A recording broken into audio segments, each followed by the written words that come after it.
I'm sure you've all heard of autism, but do you really know the effects and what it's like to live with this disorder? Well, if not, I'm going to inform you a little bit about it. First, I'm going to start off with a quote by Adele Devine that says, "Love every child without condition, listen with an open heart, and get to know who they are and what they love, and follow more than you lead."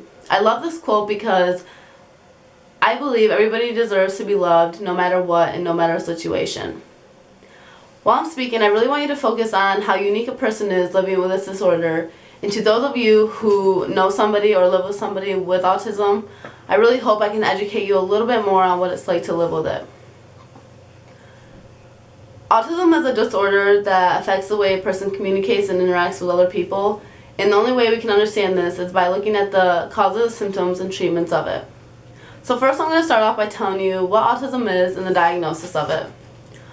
Autism is a disorder that deals with the brain and nervous system, and when it doesn't function correctly, it affects the way they communicate and their behavioral skills and interaction skills. The diagnosis of autism is diagnosed through an evaluation process which involves social skills, interaction skills, and behavioral skills. With social skills, they look for things such as like response timing and how they respond to the question. With interaction, they look for things such as, do they interact with people well, or do they like to be alone? Because people with autism like to usually be alone, and they're really closed-in people. Also with behavior, they look for like mood swings and aggression.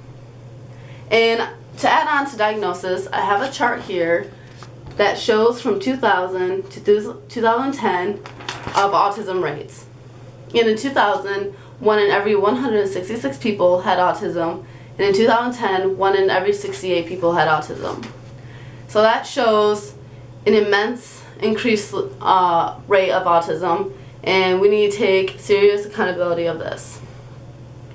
Next, I'm going to be talking to you about the symptoms and challenges that a person has to go through living with autism.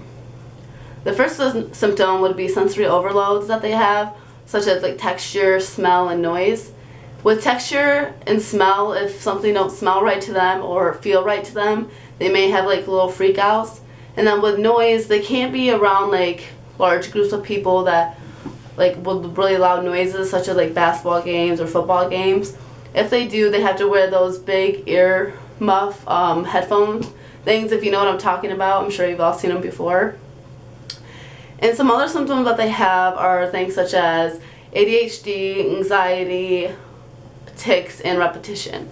With repetition, I have a really good example. My family friend's daughter, she likes to watch movies and go to the previous scenes over and over again, and she can repeat word for word after that. And she can also speak various languages such as Japanese, Chinese, German, and French. And she can speak it very fluently. It's not like she knows what it means, but it's still pretty incredible. Also, they struggle with daily life activities such as personal hygiene, money, and cooking.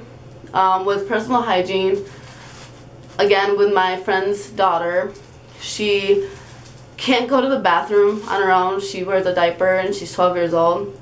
Because for one, she's kind of scared of the toilet, and for two, because it just don't click with her like when she needs to go to the bathroom, so she just does it in her diaper. Lastly, I'm going to be talking to you about some therapy options and treatment options that a person could do to reduce the symptoms of autism. One would be Abilify, which is a medication that helps with aggression and irritability. And then secondly, there would be Risperdal that helps with like mental and mood disorders such as like aggression and anger issues. These are options that anybody that has a child with autism or knows somebody with autism can offer to this person with autism. Also, there are therapy options such as ABA, which is Applied Behavioral Analysis, which helps with behavioral skills. There's also PRT, which is Pivotal Response Treatment, which helps with their communication skills. And lastly, there's ESDM, which is Early Start Denver model, which helps with mainly younger children who are just learning and getting better educational skills. I really hope that you now understand how difficult it is to live with this condition, and now that you can see that autism is a disorder that affects the way someone communicates and interacts with other people. I really hope you enjoyed my speech about autism and its effects. Thank you for listening.